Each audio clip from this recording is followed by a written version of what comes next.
क्या समानता वाकई एग्जिस्ट करती है? कुछ एग्जांपल से समझने की कोशिश करिए। इस दुनिया में 12 ज्योतिर्लिंग हैं, लेकिन क्या वो स्थान हम किसी आम शिवलिंग को दे सकते हैं? नहीं दे सकते। इस दुनिया में 51 शक्तिपीठ है, मां भगवती के और भी मंदिर है, लेकिन क्या वो 51 शक्तिपीठ की बराबरी कर सकते हैं? नहीं कर सकते।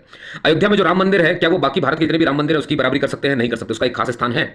ऐसे ही क्रिश्चियनिटी में आप देखेंगे कि जो जेरूसलम का स्थान है वो और किसी चर्च का नहीं हो सकता, क्योंकि वो जीसस क्राइस्ट से डायरेक्ट जुड़ता है। ऐसे ही आप देखेंगे इस्लाम धर्म में अपने भारत में अकेले 2.5 लाख मस्जिद पाई जाती हैं, लेकिन जो स्थान आपको मक्का मदीना का मिलेगा, क्या वो बाकी मस्जिदों को मिल सकता है? वो बाकी मस्जिदों को तो नहीं मिल सकता।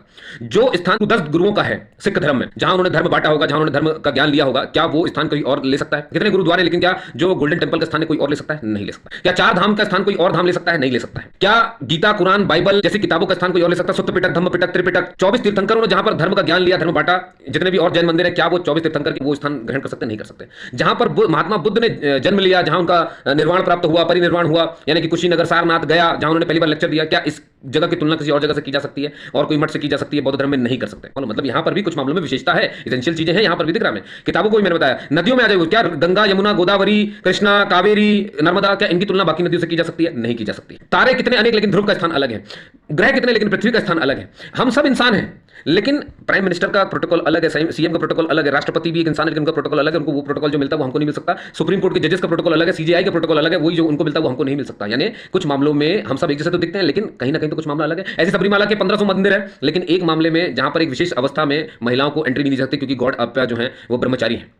लेकिन आप यही देखो, केरला के भगवती में पुरुषों को प्रवेश नहीं मिलता, तो उसमें कोई सम्मति नहीं, आपत्ति नहीं। ओडिशा का सतपति मंदिर है, वहां पर सिर्फ दलित पूजा करते हैं, कास्ट के बेस पर चलता है, दूसरे और कोई जाति का पूजा नहीं कर सकता, यहां पर कोई दिक्कत नहीं। लेकिन सबरीमाला में 10 से 50 साल की महिलाओं को रोका गया, क्योंकि मेंस्ट्रुएशन एज आ जाती है उनकी, हर महीने आती है और 40 दिन का उपवास करना पड़ता है, और वो गॉड ब्रह्मचारी इसलिए रोका गया। तो क्या इसमें भेदभाव नहीं है? बात भेदभाव की है ही नहीं, बात डिस्क्रिमिनेशन की है ही नहीं। ये जो भी रिस्ट्रिक्शंस यहां पर दिए गए हैं इन अलग अलग मंदिरों में, ये कुछ खास अवसरों पर है। 24 घंटे यहां पर ऐसा नहीं होता। तो कहने का मतलब ये है कि ये समानता की बात नहीं है, यहां पर सम्मान की बात है, उस परमेश्वर की, उस जिसका वो मंदिर है, उस गॉड का सम्मान की बात है। सिर्फ इसलिए ये माने जाते हैं। सिर्फ एक सबरीमाला को टारगेट क्यों किया जाता है? फिर तो ये तो सब में होगा। और मैं आपको बता दूं कि ये जो मामला सबरीमाला का ओपन हुआ है, सिर्फ सबरीमाला में महिलाओं के एंट्री तक सीमित नहीं है। इसमें बोहरा समाज के द्वारा जो खतना होता है महिलाओं का, वो भी इसमें इंक्लूड है। इसमें जो महिलाओं को मस्जिदों में एंट्री नहीं मिलती, वो भी इसमें इंक्लूड है। जो पासी महिलाएं दूसरे धर्म में शादी कर लेती है और फिर उन्हीं के धर्म में धार्मिक स्थलों पर नहीं जा पाती, वो वाला भी इंक्लूड है। ये 26 साल से पूरा मामला इंक्लूड है। और इसमें ये भी फैसला तय होना है कि एसेंशियल रिलीजियस प्रैक्टिसेस की सीमा क्या होगी, न्यायपालिका किस हद तक जो है धार्मिक मामलों में हस्तक्षेप कर सकती है, इसमें ये भी निर्णय होने हैं। बात समानता की हुई।